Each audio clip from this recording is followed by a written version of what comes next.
hoop. Die Here laat die wat gebo is weer regop staan. Die Here het die regverdiges lief. Geliefdes, genade, barmhartigheid en vrede vir julle van God die Vader en Christus Jesus, ons Verlosser. Amen. Liewe Here, en so kan ons beaam die voorreg om U te kan ken soos ons gesing het. Here, dat U deur die goedheid dit enigstens aan ons bekend maak, waar ons van U praat en met U praat, Here, besef ons ook niet wie ons is, en U as die Allerhoogste, dat U Uself aan ons openbaar. In Christus, Here, laag afgebuig het en mens geword het, onder ons kom woon het, soos ons belei het ook, gelei het, gesterf het, begrawe is, ter helle neergedaal het, Here, maar ook opgestaan het, opgevaar het, wat heers met reg. Vader, dankie, evangelie waarheid, dat ons dit kan uitleef, dat ons hier by mekaar kan wees, Here, om te hoor, ons eie te maak en uit te leef, leie in evangelie. En Here, ons besef, ons het die leiding nodig. En daarom, Here, raak ons stil, afwagting op U woord, waar U spreek. En spreek, Here, tot ons elkeen. Help ons om te hoor, te luister, te kyk en sien. Ons bid, Here, dat U sal spreek. In Jesus naam bid ons dit. Amen. Geliefdes, ons skriflesing vanoggend kom uit die Nuwe Testament, uit die Evangelie volgens Markus.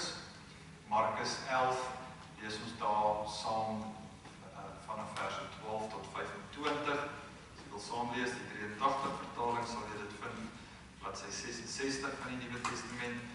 Markus 11, verse 22, Markus 11, verse 12 tot verse 25.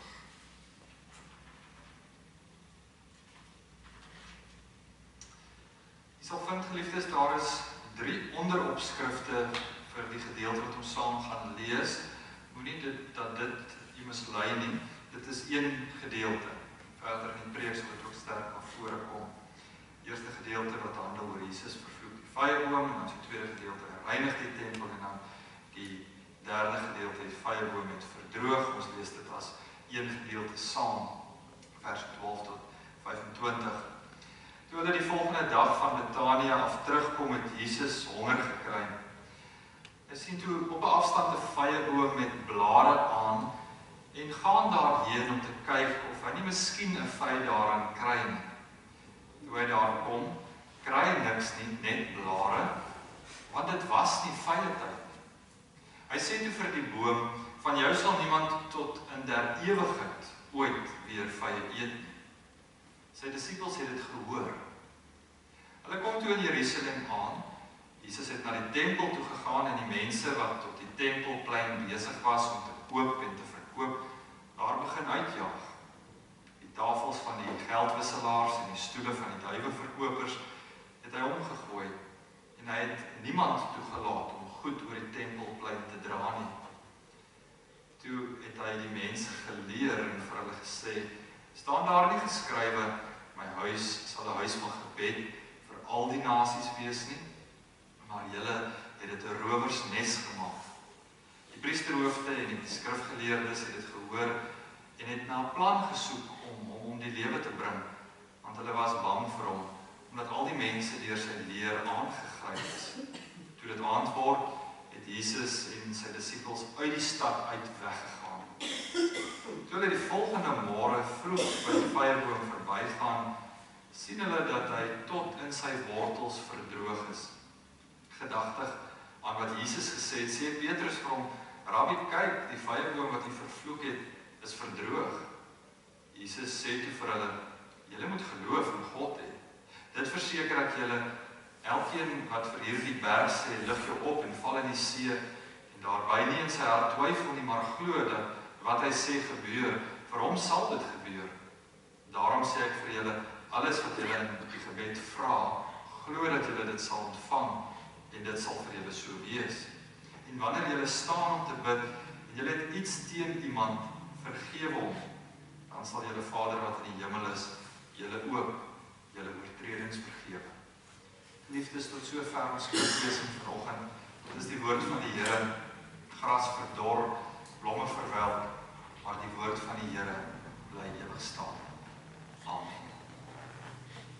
Liefdes in ons Here Jesus Christus, teleurstelling, as jy van ver af 'n boom sien en jy het al plan wie die vrug eet, by hom aangekom en daar is niks. Van ver af sien jy hierdie belofte en jy maak al planne en by hom gekom en nou hierdie teleurstelling. Van ver wat jy sien dit lyk gesond. En soos jy nader kom, dan sien jy dit is nie so nie. Dit lyk vrugbaar van ver, maar naby geen vrug. Daardie oomblik wat jy jou hand uitsteek, dan beleef jy eintlik dat die voorkoms het bedrieg. Van ver goed, mooi, belofte. En van naby die teenoorgestel. En dis wat hom in hierdie gedeelte afspeel. Dis die beeld wat Markus hier gebruik van Christus na die vyeboom. Dis die beeld waarmee ons vanoggend ook gekonfronteer word. Mens sou dink, sienende dat ons nou so van bome en vyeboom lees, en vrugte en blare, dat dit so seer oor bome gaan.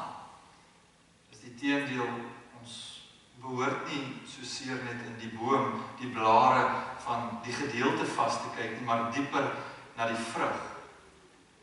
Want geliefdes, die gedeelte met hoe dit konfronteer wil eintlik nie oor bome gesels. Dit praat oor ons.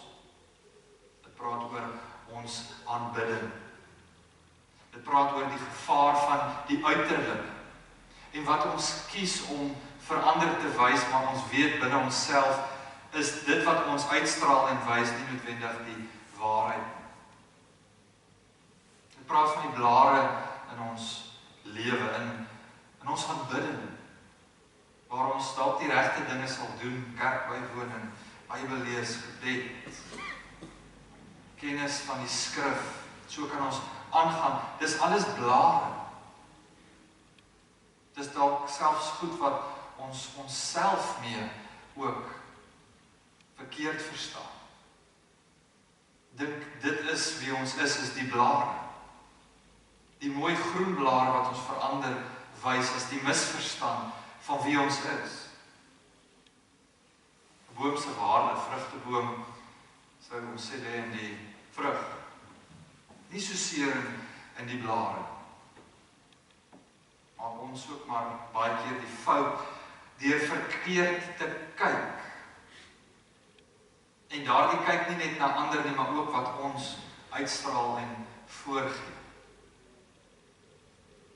Blare wat ons toon, maar vrug van verhouding met God mag ontbreek.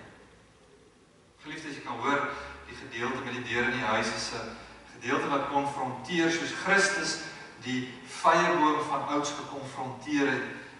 Met die deur in die huis voel mense hierdie mate van die teks se konfrontasie tot ons eie lewe, sommer met die intrapslag. En op hierdie stadium in Markus 11 vind ons dat die evangelieskrywer nie wil woorde mors nie. Dis 'n week, enkele dae eintlik voor Jesus se kruisiging. Dis krities belangrike momente in hierdie hele gebeure. Hy mors nie woorde nie. En wat ons sal dink skynbaar nie so belangrik is, en vinnig oorlees, is eintlik krities belangrik. Niks wat hier staan in hierdie gedeelte is toevallig. Ook ook soos dit nie toevallig is, soos ek vroeër voordat ons skrifgedeelte saam gelees het, gesê dat dit nie eintlik 3 losstaande gedeeltes is nie, maar as een te verstaan wat omarm word. Beginnende dan nou by Christus wat by hierdie boom aankom, vrug soek, vervloek, maar dan direk daarna tempel toe gaan, hou dit direk verband met hierdie boom-narratief. En gaan die storie verder ook, hoe hulle uit die dorp uit beweeg weer terugkom, die disippels opmerk, maar hierdie boom is werklik dood, tot in sy wortel dood. Handel ten diepste oor hierdie omarmende moment van wat Jesus by die tempel gedoen het.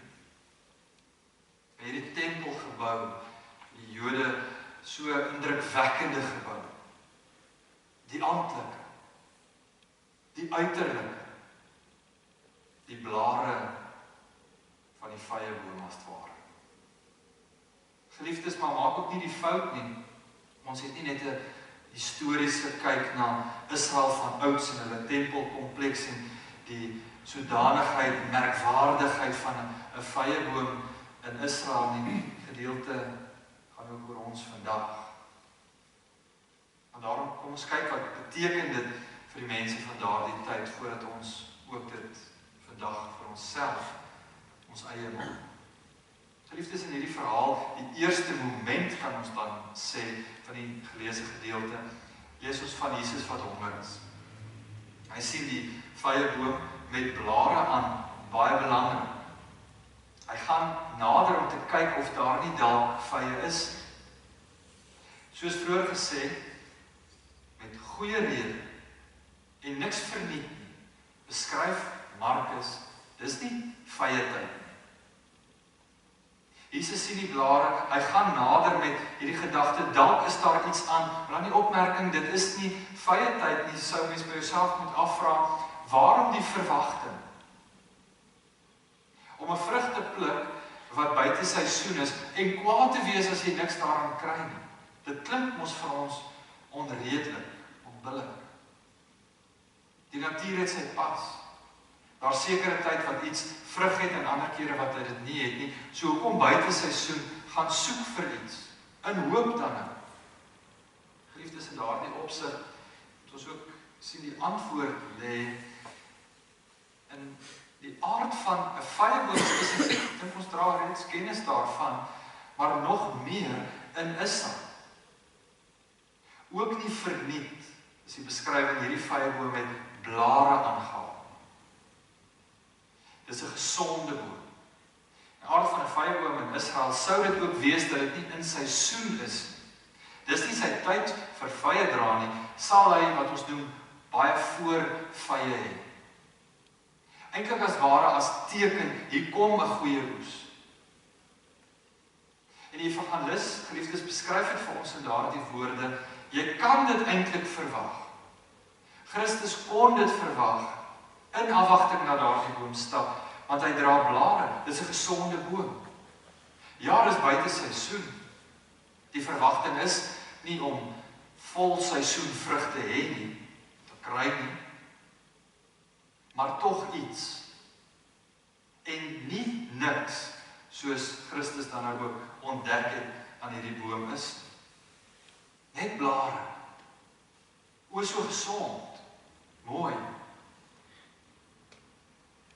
Maar ook geen vrug. Geliefdes, die probleem was dat hierdie boom as ware soos Christus met die boom praat, die boom iets sê, uitspel. Hier sal vrug wees. Maar dit toe nie die geval was. En dan spreek Jesus die boom aan. Mag niemand ooit in der ewigheid weer van jou vrugte eet nie. En die disippels hoor dit. Wat baie belangrik vir die laaste gedeelte. Ons moet dit ook insien, hierdie is nie 'n uitspraak as frustrasie van iemand wat honger was, nie sy sin kon kry met die soeke na vrugte nie. En nou net sonder meer hierdie boom gaan vervloek nie. Dis nie waaroor hierdie teks handel. Dis ten diepste, geliefdes, 'n profetiese uitspraak. Soos baie profete, veral in die Ou Testament, eintlik handelend as 'n metafoor iets sou doen wat mense beter verstaan en dit wat daardie profeet sou doen, sou 'n groter implikasie hê, sal van 'n groter waarheid wys, geloofswaarheid, geestelike waarheid getuig. En Christus doen presies dit as profeet. Trouwens, hulle het geweet waarvoor staan die vyeboom. Die vyeboom te gelyk te stel aan hulle geloofslewe as Israel. Dis 'n wingerdstok vir alle olyfboom, maar ook 'n vyeboom. Israel gelykgestel daaraan. En so ook God wat sorgsaam vir Israel wat nou as vyeboom geplant het, nat gelei, gesnoei het, gesorg het. Maar die vyeboom, presies soos daardie dag waar Jesus dit vervloek, dra nie vrug nie. Israel as vyeboom is vrugteloos. Die vrug wat hulle moes dra, die vrug van geregtigheid. Die vrug van liefde, van omgee. Dit dra Israel nie. Maar die voorgee het hulle. Die blare is daar. Die pragtige tempelkompleks is daar. Die skyngodsdiens van Israel is daar. Dat jy sou wou naderkom om te sien, sal ek dalk iets hier kry, is hier vrug, en dan die teleurstelling. Soos Christus daardie dag met die vyeboom, wys hy vir hulle uit, Israel, julle is die vyeboom. Geliefdes, hierdie waarheid bring ons dan natuurlik by die middelgedeelte, hierdie omarmende gedeelte van die tempel self. Jesus wat die tempel binnegaan en die mense begin uitdryf. Hulle wat koop en verkoop, tafel van die geldwisselaars omkeer, die duiweverkope ook staan, daardie tafels omkeer. Feit van die saak was, duisende pelgrims sou gereeld by die tempel aandoen. En soos jy dan nou in die Romeinse muntstukke betaal, waarop afgodsbeelde was, mag jy nie daardie geld as 'n offer vir die tempel gegee het nie, en daarom dan geldwisselaars. Hulle het die geld omgeruil. Maar die skale het nie reg geweeg nie. Dit het geweeg in die guns van die tempel. En so ook die duiweverkope, maar dit was nie net duiweverkope nie, dit was ander kleinvee ook, grootvee daarmee saam. As jy sou ons offer, sou dit vir jou meer effektief wees om nie met die skaap of selfs die bees al die pad te reis nie. Gaan koop liewers een by die tempel. Maar wat gebeur het was belaglike hoë pryse. Veral dat ons lees van die duiweverkope, want dit was die armes. Hulle kon die groter vee bekostig. Maar hulle moes 'n offer bring. En dan al wat hulle kon bekostig was 'n duif. 'n Belaglike hoë pryse. En daarom dat ons vind dat Jesus die tafels omkeer. Hierdie ongeregtigheid as ware tentoonstel.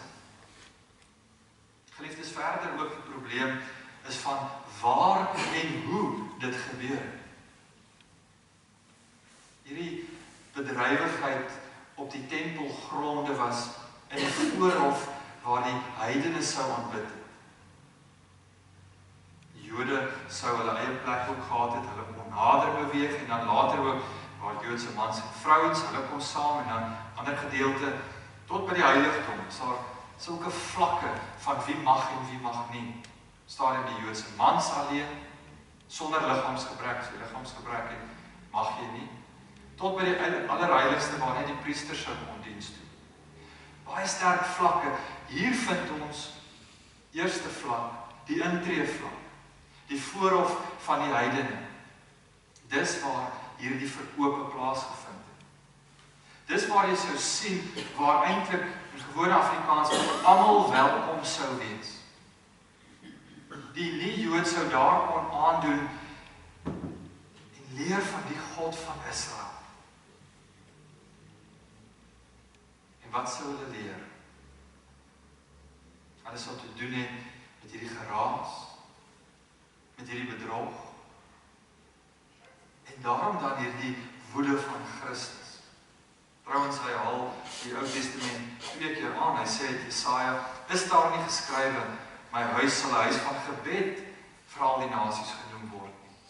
En dan in Jeremia sê hy, maar julle het dit 'n rowersnes gemaak het ons gelees, of 'n ou Afrikaanse vertaling 33 praat van 'n rowersspelonk.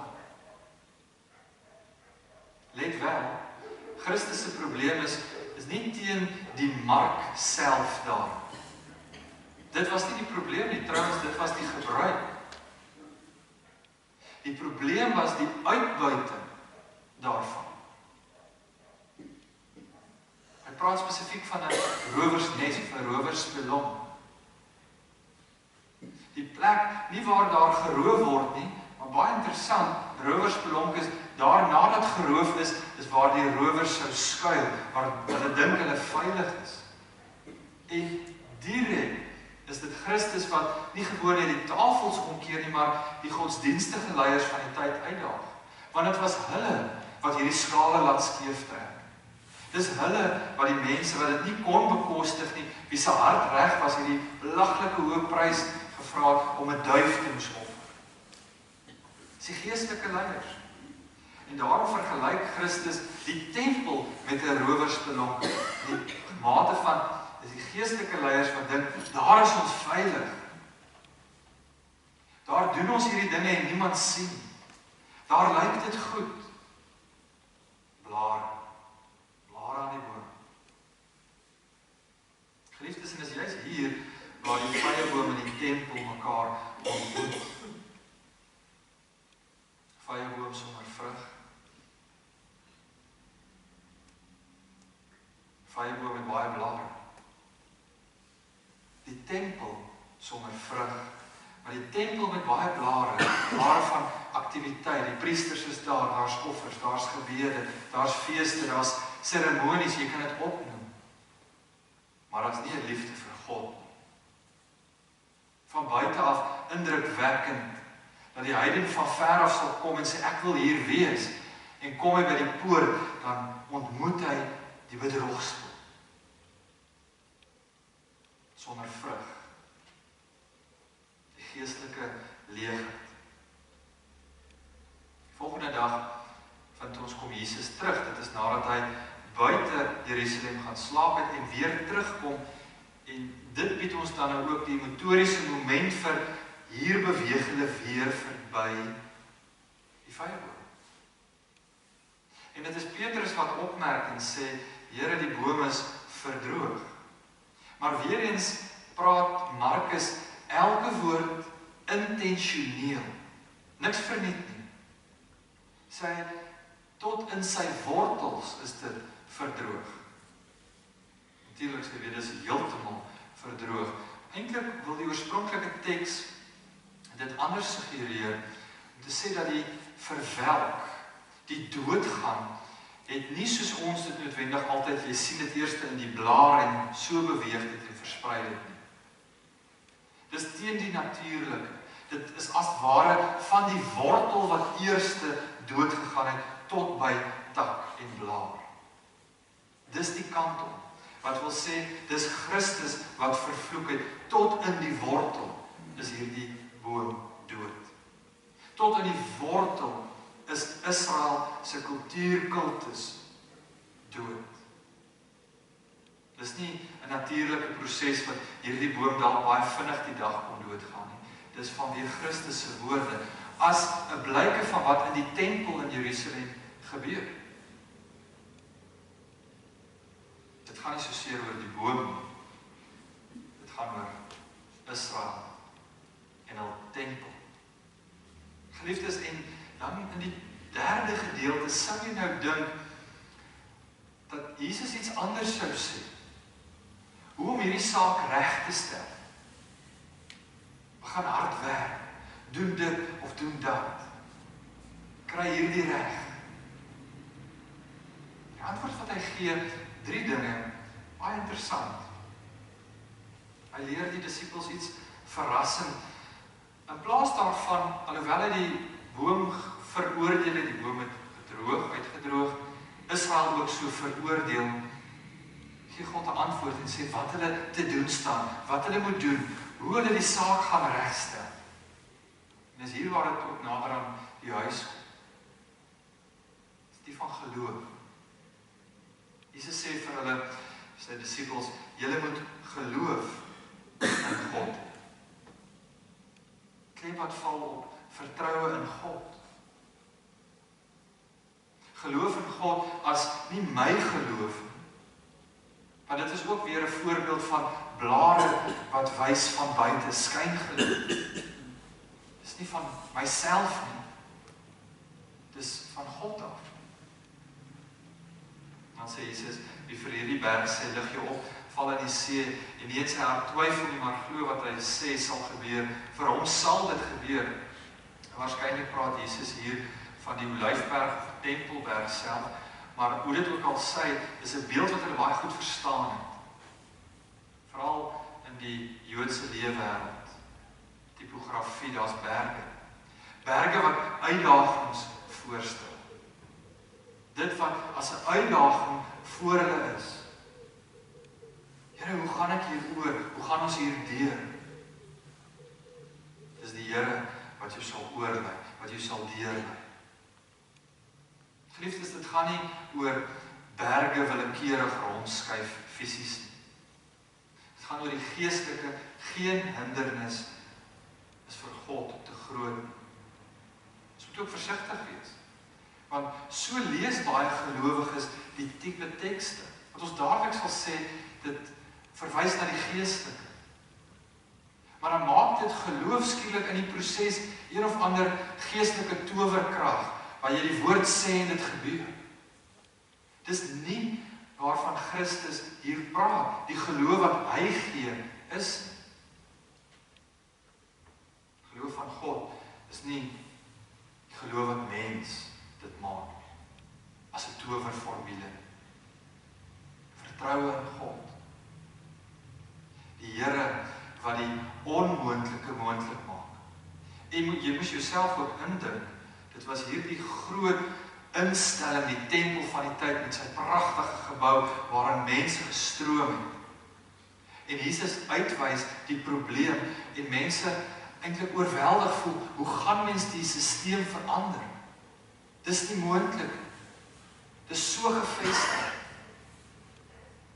Maar die Here vir hulle sê, dit is moontlik. En dan die tweede, die oor gebed.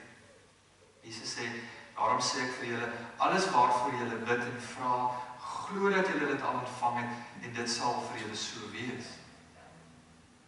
Geliefdes, weer eens, dis gebed van God, en nie wat ons dit sal maak, of die wêreld geneig is om dit te maak. Gebed as in lyn met die wil van die Here. Ja, Here, U ken my wil. U weet hoe ons graag sou wou. Maar nogtans U wil. En help my, Heer, om te vra wat U wil is. En help my, Heer, dat U wil my wil sal wees. Dis waaroor hierdie gedeelte dan ook ten diepste handel. Geliefdes, wat ons besef ook, ja, daar is gebede van ons, wat ons wildste drome sou oortref. Gebede wat beantwoord is. Gebede wat beantwoord is, maar nie noodwendig soos ons gedink het nie. Of nie noodwendig in die tyd wat ons gedink het, dit moet wees nie. Of dan gebede wat nie beantwoord is nie, waar God nee sê. Dis alles die Here se wil.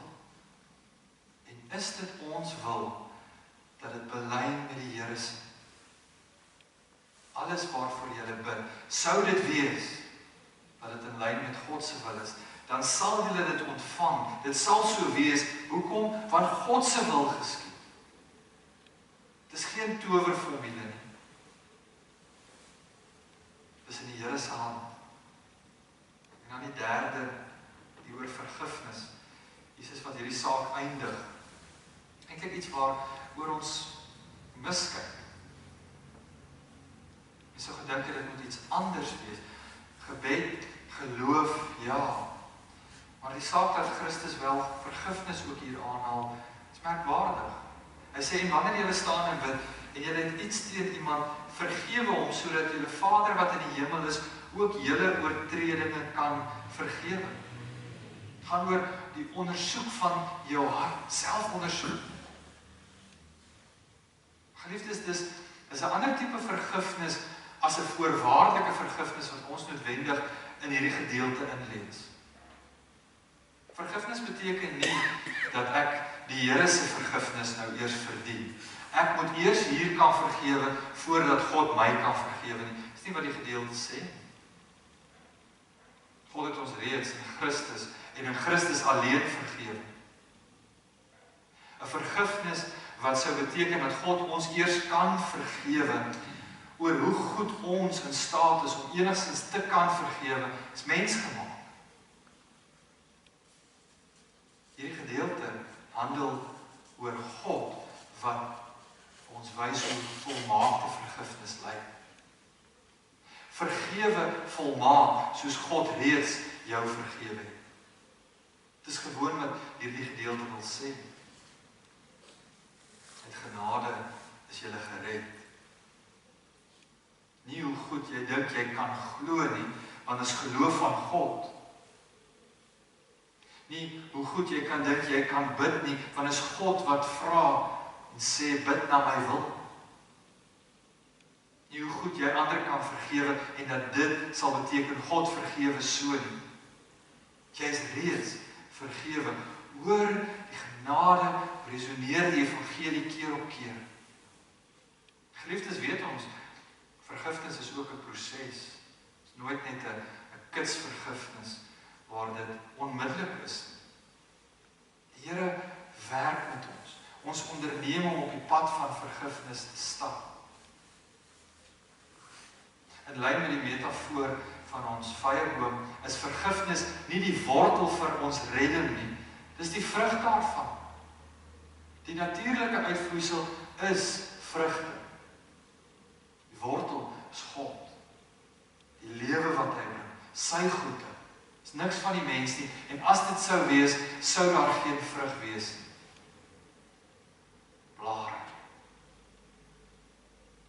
Geliefdes, natuurlik kan jy hoor dat hierdie boodskap is nie net 'n stuk kritiek op Israel van ouds. Dit gaan oor ons vandag. Dit gaan oor ons kerke. Dit gaan oor onsself. Ons kan die regte blare hê. Ons weet God sien die vrug. Ons weet waarna die Here kyk. Die mens kyk na blare. Die mens word verblind deur blare. Die Here kyk na die vrug. Die Here weet. Maar dan die genade dat ons die Here mag vra. Here, laat ek vrug dra. Vrug van U. Nie mens gemaak. Geloof, gebed, vergifnis. Daardie drie wat Jesus hier noem, kom van God. Dis nie aangeplak nie. Dis nie voorgee nie. Dis nie skyngeloof nie. Here, help my.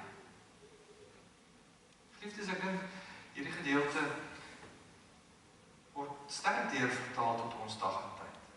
Samelewing, veral met sosiale media, die beste word na vore gebring.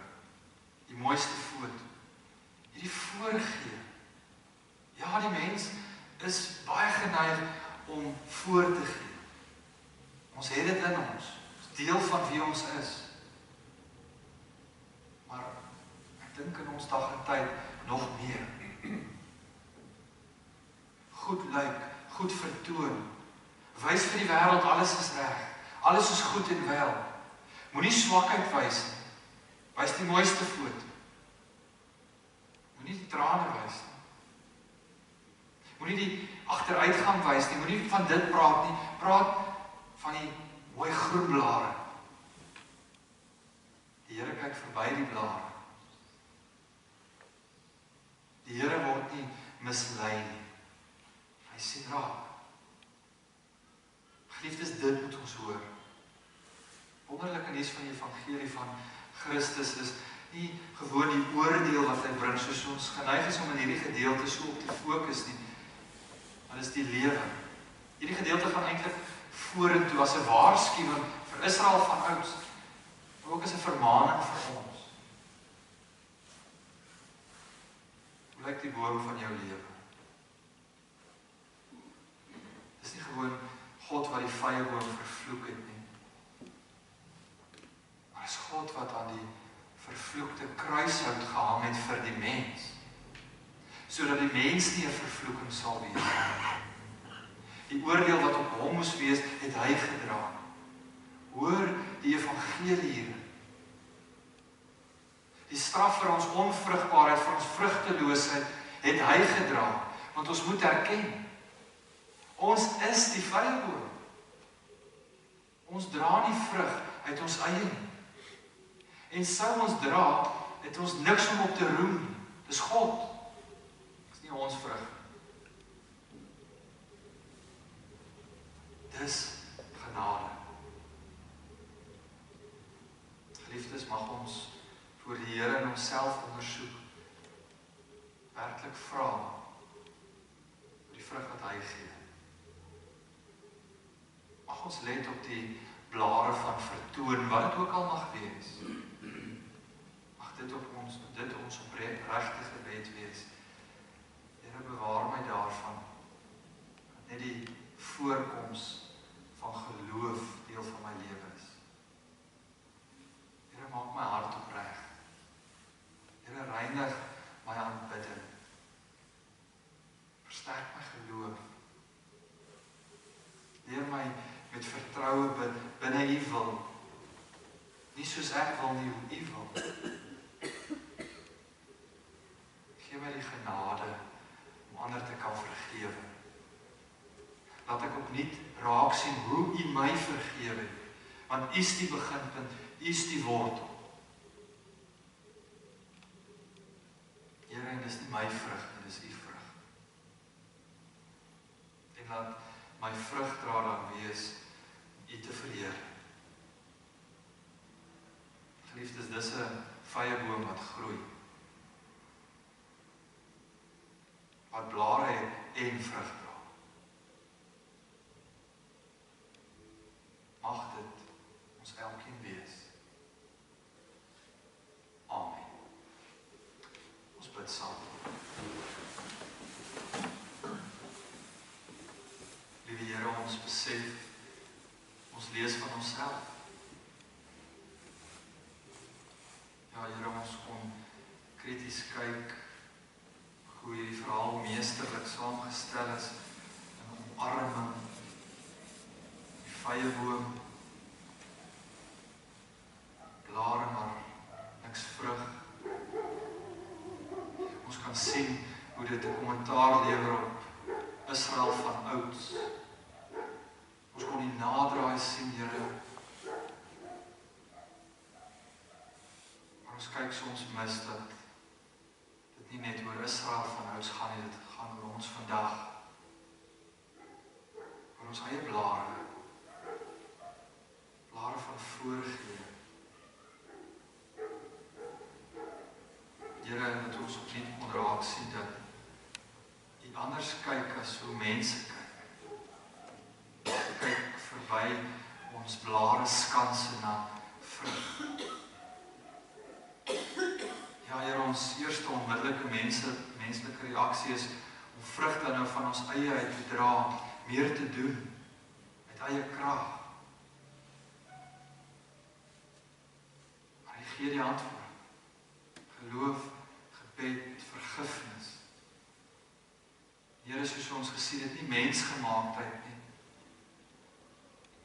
En hoe mense dit gelowig is dit juis maak nie, afmaak nie. Geloof wat U gee. Dis geloof wat berge versit. Gebed, Here, wat vra na U wil. En ons wil in lyn met U wil. En vergifnis, Here, alleen omdat U ons reeds vergewe het.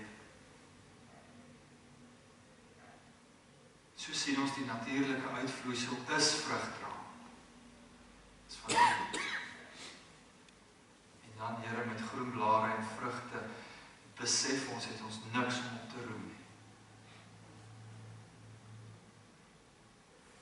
Dis U wat dit gee. Dankie, Here, vir die lewe wat U in Christus gee, lewe oorvloed. Dankie dat ons kan vrug dra, ons vrug kan deel, skadu kan gee. Ja, Here, leer ons U wil, o Heer. U plan met my. Amen. Geliefdes in ons Here Jesus Christus, ons elkeen ontvang dan nou ook die seën van die Here. Mag julle in staat wees om saam met al die gelowiges te begryp hoe wyd en ver, hoog en diep die liefde van Christus strek.